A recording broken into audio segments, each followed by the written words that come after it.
Alice's Adventures in Wonderland. Chapter 11, Pepper and Pig.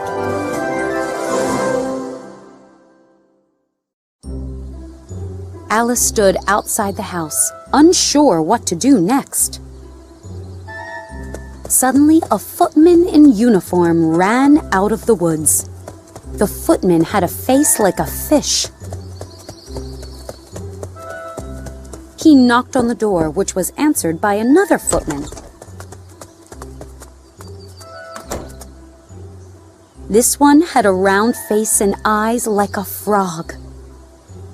Alice noticed that both wore curly, powdered wigs. I wonder what's going to happen. Alice crept closer so she could listen. The fish footman was holding a letter almost as big as himself. He handed it to the frog footman. From the Queen, the fish footman said.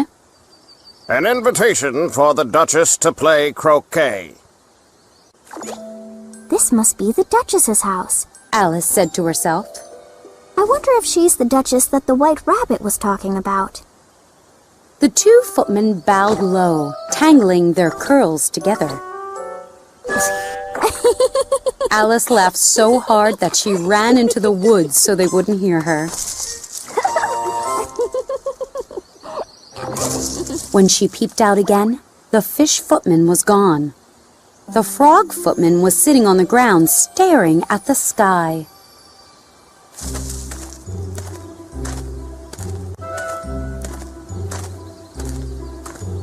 Alice went to the door of the house and knocked quietly. There's no point in knocking, the frog footman said. First, I'm out here with you, so I can't open the door. Second, they're making so much noise inside, no one can hear you. Alice put her ear on the door to listen. The frog footman was right. There was a constant howling and sneezing. Every once in a while came a great crash. That sounds like dishes breaking, Alice said to the frog footman. But how will I get inside? The frog footman had no idea. I'm gonna sit out here all day, he said. Just then the door opened, and a plate flew outside. It almost hit the frog footman before smashing against a tree. He continued to sit as if nothing had happened. Or maybe I'll sit here until tomorrow, he said quietly. Alice decided to open the door herself.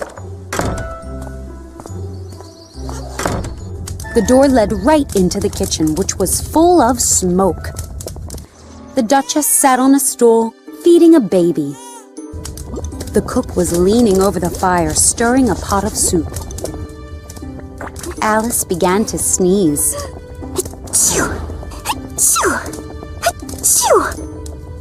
There's too much pepper in that soup, she cried. The baby took turns sneezing and howling. Achoo!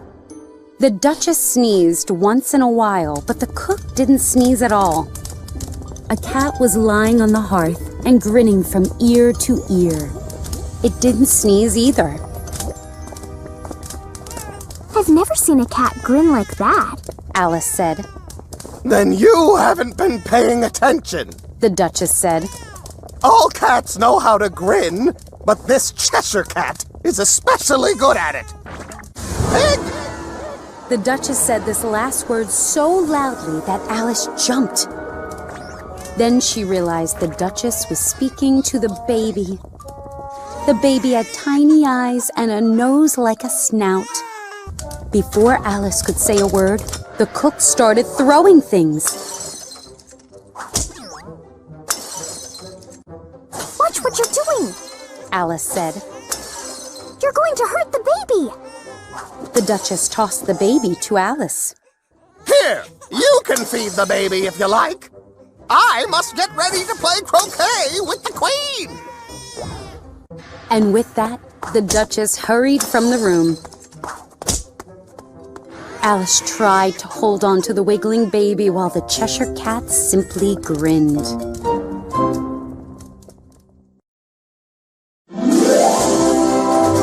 Alice's Adventures in Wonderland, Chapter 12, The Cheshire Cat Speaks.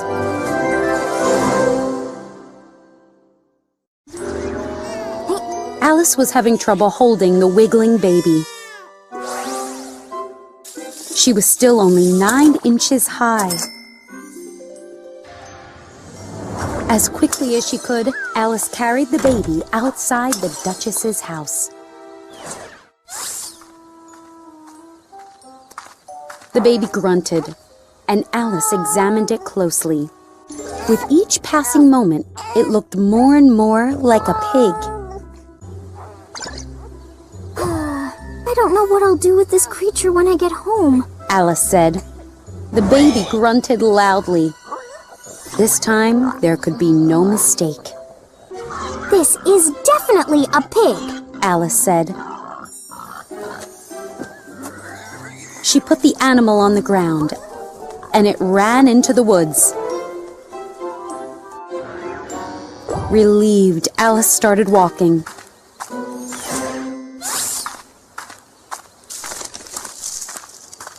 She was soon startled to see the Cheshire Cat sitting in a tree and grinning. Alice thought he looked friendly despite his long claws and sharp teeth. She decided to ask a question. Cheshire Cat, Alice began, and the cat's grin grew wider. would you please tell me which way to go from here? That depends on where you want to go. The Cheshire Cat replied. Alice thought for a moment. I don't really care as long as I get somewhere. Then it doesn't matter where you go. The Cheshire Cat said. You're sure to get somewhere if you walk far enough. While that answer was true, Alice didn't think it was helpful. She tried another question. What sort of people live around here? The Cheshire Cat waved his right front paw and said, The Hatter lives in that direction. Pointing his left front paw, he said, The March Hare lives over there. Visit whichever you like. They're both mad. Mad?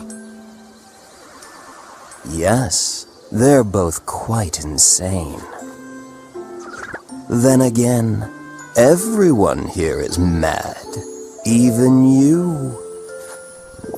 Alice was curious. How do you know that I'm mad? You must be, or you wouldn't be here. By the way, are you playing croquet with the Queen today? Alice clapped her hands with delight. I'd like that very much, but I haven't been invited yet. Well, if you go, you'll see me there. The Cheshire Cat said. And then he vanished without another word. Alice wasn't surprised by this because she was getting used to odd things. While she was staring at the spot where the cat had been, he suddenly reappeared. I forgot to ask what happened to the baby, he said. The baby turned into a pig. Alice said calmly, as if that happened every day. I thought it would. The Cheshire Cat said, and vanished again. I'd better wait to be sure he isn't coming back, Alice said to herself.